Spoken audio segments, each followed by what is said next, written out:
नीरज। तू माल बड़ी ही मस्त मस्त गे माल बड़ी ही मस्त। तू माल बड़ी ही मस्त मस्त गे माल बड़ी ही मस्त। कॉलेजिया पढ़े आबोही कॉलेजिया पढ़े आबोही अपन चीजा बझाला काबोही अपन चीजा बझाला काबोही। कॉलेजिया पढ़े आबोही अपन चीजा बझाला काबोही। चल चलो ही जबरदस्त जस्त गे माल बड़ी ही मस्त।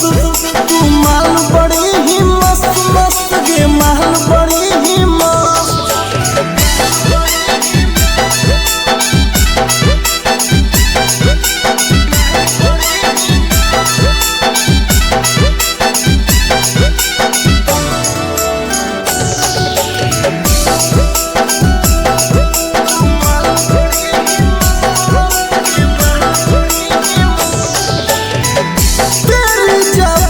मुझको पागल किया है किया है किया है दिल तुझको दिया है।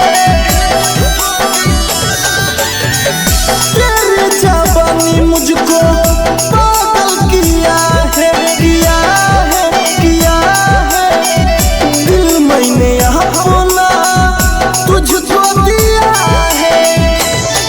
डबल चोटी बांध के आबोही डबल चोटी बांध के आबोही मैना से बहन चलाबोही मैना से बहन चलाबोही। डबल चोटी बांध के आबोही मैना से बहन चलाबोही। चेहरा लागो हो बड़ी स्वस्थ स्वस्थ गे महल बड़ी ही मस्त।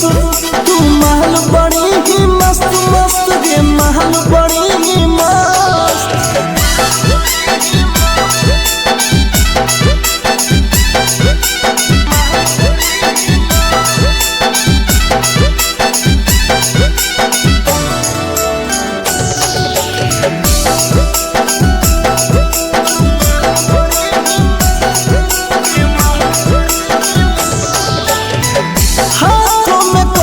मुँह में कलम चिबाती हो भाव बहुत खाती हो बुलाने पर नहीं आती हो। हाथों में कॉपी मुँह में कलम चिबाती हो भाव बहुत खाती हो बुलाने पर पास नहीं आती हो।